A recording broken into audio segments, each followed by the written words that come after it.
बताने जा रही हूँ। बंगाल एक टाइम पे ऐसा हुआ करता था जिसमें अमर सोनार बांग्ला, जो कि बंगाल में ही लिखा गया था। और ये किसने लिखा था? रविंद्रनाथ टैगोर, यानी गुरुदेव रविंद्रनाथ टैगोर ने लिखा था।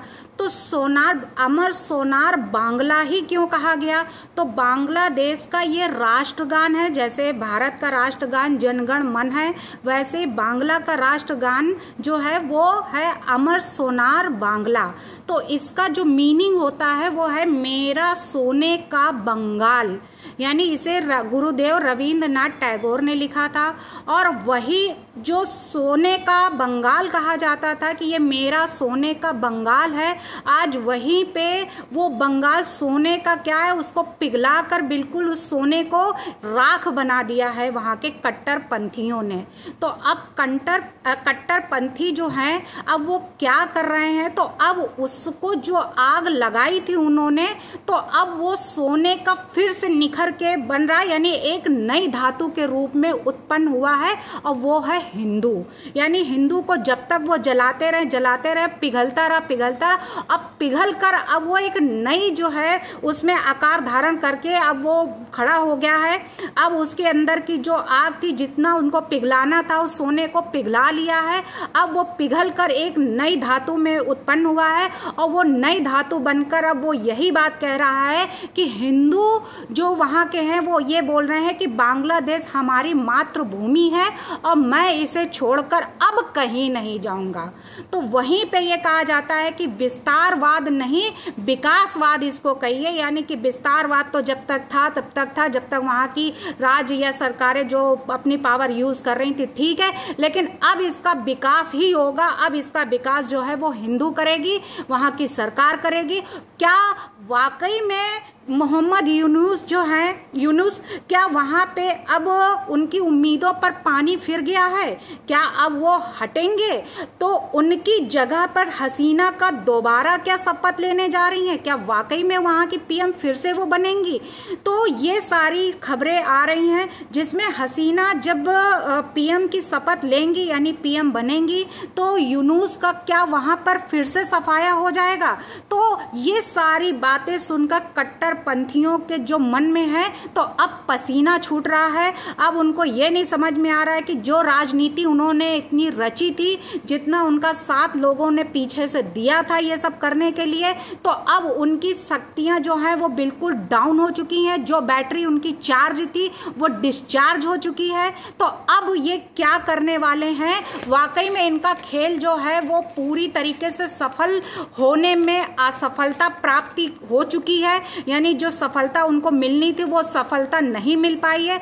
तो वहीं पे मोदी जी का एक भाषण था जिसमें उन्होंने बहुत बातें कही हैं, जिसमें उन्होंने ये कहा कि अगर कोई दीवार है और वो दीवार टूटती है, यानी हमारी अपनी दीवार है, अगर वो दीवार चिटक गई है, कमजोर हो गई है, तो पड़ोसी की दीवार भी अगर कच्ची है तो ये ना समझे कि हाँ कि वो अब गिर जाएगी, यानी उसके सहारे खड़ी है और वो हमारी दीवार टूटने पर है कि हम टूट जाएंगे, तो वो पड़ोसी की दीवार के सहारे वो रुक जाती है। तो वही सोचे, अगर बांग्लादेश हमारा पड़ोसी राज्य है, हम उसके पड़ोसी, हम भारत जो है उसका साथ, अगर बांग्लादेश कमजोर पड़ गया है, अगर वो उसको उसकी कमजोरियां जो है वो चिटक गया, यानी कि उसकी जो है छितर बितर हो गया, वहां की माइनॉरिटी यानी हिंदू माइनॉरिटी में आ गए हैं, तो ये ना समझे कि उसका पड़ोसी देश अभी जिंदा है, उसकी कमजोरी ना पकड़े, उसकी दीवार फिर से खड़ी हो जाएगी, यानी फिर से उसको जो है हम मजबूती देंगे, उसके सहारे के लिए अभी हम खड़े हैं, उसको हम गिरने नहीं देंगे। तो सूरज की किरणें जो होती हैं तो वो भारत में ही सबसे पहले पड़ती, यानी बंगाल में सूरज निकलता है सबसे पहले, लेकिन उसकी किरणें जो होती हैं वो सबसे पहले भारत में पड़ती हैं, यानी सबसे पहले रोशनी जो होती है वो भारत में ही आती है। तो उसकी रोशनी जो है हमारे हमारे यहाँ तक आती है तो हम उसको रोशन करेंगे, यानी उसको हम फिर से चमकाएंगे। यानी वहां पर सूरज निकलता है तो वहीं से ही सूरज निकलेगा।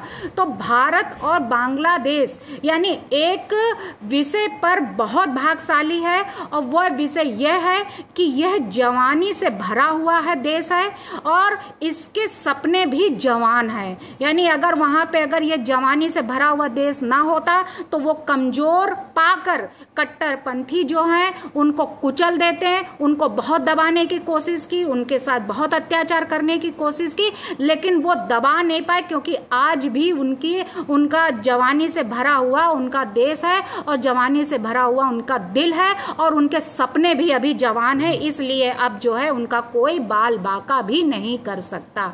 गोली यहां से चले या वहां से चले, मरने वाला तो गरीब ही होता है। यानी कि अगर आपने अगर चलाई है या उनने चलाई है, इसमें नुकसान किसी का नहीं, उसमें तो अगर कोई मरा है तो जनता मरी है, गरीब जो है मरा है, गरीबों के घर फूके गए हैं, और नेता और वो तो अभी भी वैसे ही की वैसे हैं। तो इसमें सबसे बड़ा नुकसान अगर होता है तो गरीबों का होता है।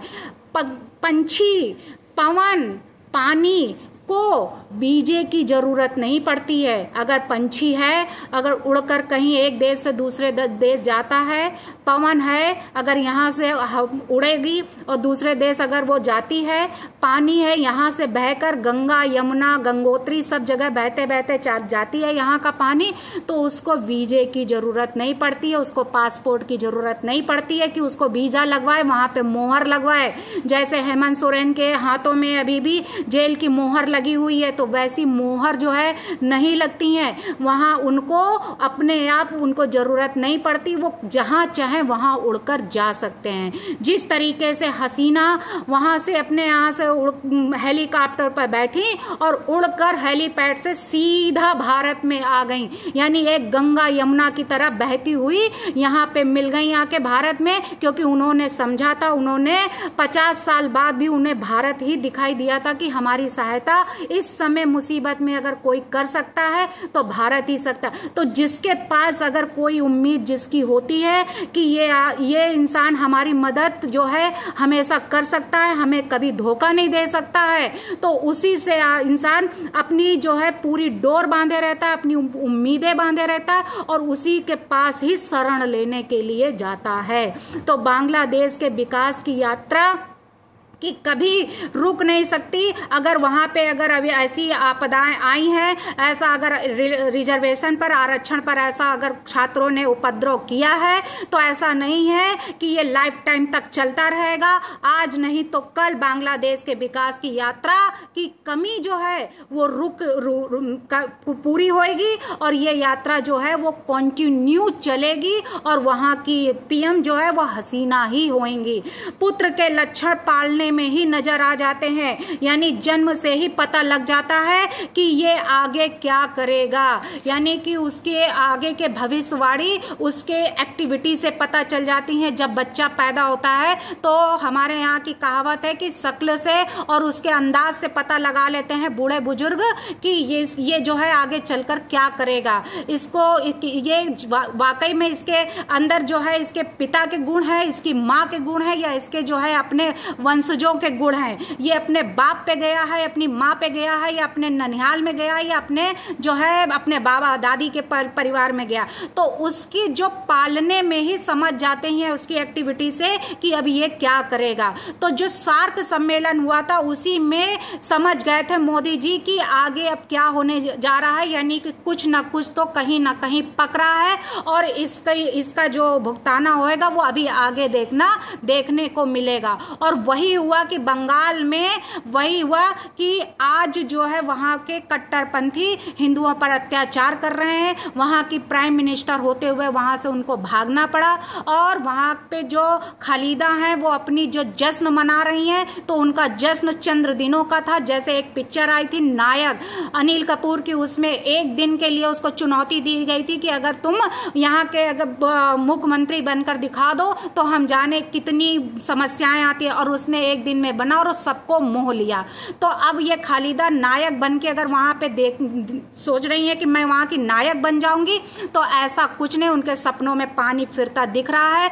यूनुस, मोहम्मद यूनुस के सपने में पानी फिरता दिख रहा है। कट्टरपंथियों के उसमें पानी फिरता दिख रहा है। अब तो यही है कि हसीना वहां पे फिर से हसीन होंगी और हसीना वहां पे फिर से खिलखिलाएंगी और हसीना वहां पे फिर से जो है हसीन बनकर ही उभर कर आएंगी और वहां का माहौल भी हसीन ही होगा। धन्यवाद।